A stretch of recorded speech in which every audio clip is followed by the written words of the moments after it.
পৌরাণিক উপাখ্যান।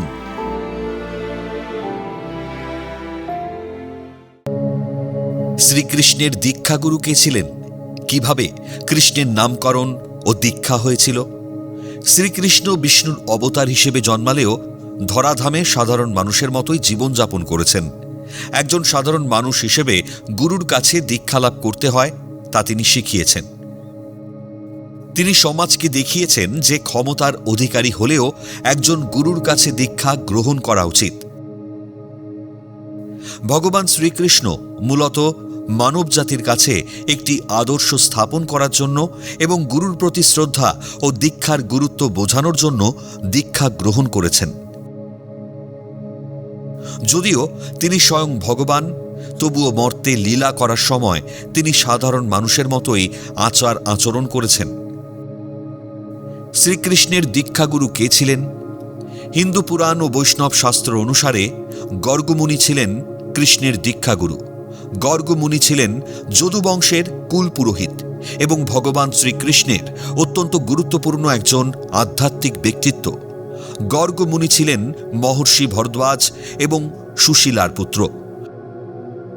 তিনি মহর্ষি ভরদ্বাজের বংশধর হওয়ায় গর্গ গোত্রের প্রবর্তক হিসেবেও পরিচিত। গর্গমুনি ছিলেন যদুবংশের বা শ্রীকৃষ্ণের বংশের কুল পুরোহিত। মথুরার রাজা কংসের ভয়ে যখন বসুদেব তার সন্তানদের গোপন গোকুলে নন্দ মহারাজের কাছে রেখে এসেছিলেন, তখন বসুদেবের অনুরোধে গর্গমুনি সেখানে যান। কিভাবে কৃষ্ণের নামকরণ ও দীক্ষা হয়েছিল? তিনি শ্রীকৃষ্ণ এবং বলরামের নামকরণ উৎসব অত্যন্ত গোপনে গোকুলের গোশালায় সম্পন্ন করেছিলেন। কৃষ্ণ নামটি গর্গমুনি ধ্যানলব্ধ জ্ঞানের মাধ্যমে নির্বাচন করেছিলেন, কারণ গর্গমুনি ধ্যানে জেনেছিলেন যে এই বালকটি পরমেশ্বর ভগবান এবং তিনি পূর্বে শ্বেত, রক্ত ও পীত বর্ণ ধারণ করে প্রতি যুগেই অবতীর্ণ হয়েছেন। এবার তিনি কৃষ্ণ বর্ণ ধারণ করেছেন, তাই তার নাম কৃষ্ণ রাখেন। তিনি বসুদেবের পুত্র হিসেবে কৃষ্ণকে বাসুদেব বলেও উল্লেখ করেছিলেন। গর্গমুনি কৃষ্ণকে শৈশবে আধ্যাত্মিক ও জাগতিক শিক্ষার ভিত্তিপ্রস্তর স্থাপন করে দিয়েছিলেন।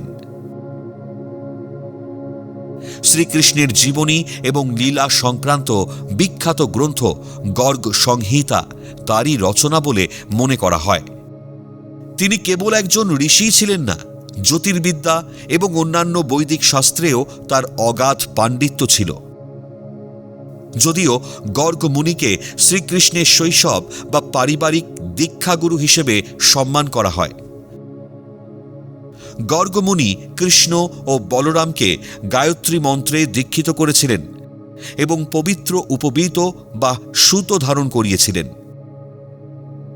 নন্দালয়ে গোপ গোপীদের অগোচরে গর্গমুনি কৃষ্ণ ও বলরামের নাম ও রূপ বিচার করে আনুষ্ঠানিকভাবে নামকরণ এবং দীক্ষা অনুষ্ঠান সম্পন্ন করেছিলেন। যদুবংশের কুলগুরু হিসেবে তিনি কৃষ্ণকে প্রথাগত ব্রাহ্মণ দীক্ষা প্রদান করেছিলেন। যদিও কৃষ্ণ নিজেই সমস্ত জ্ঞানের আধার, তবুও লীলা প্রদর্শনের জন্য তিনি গর্গমুনির কাছ থেকে দীক্ষা গ্রহণ করেছিলেন।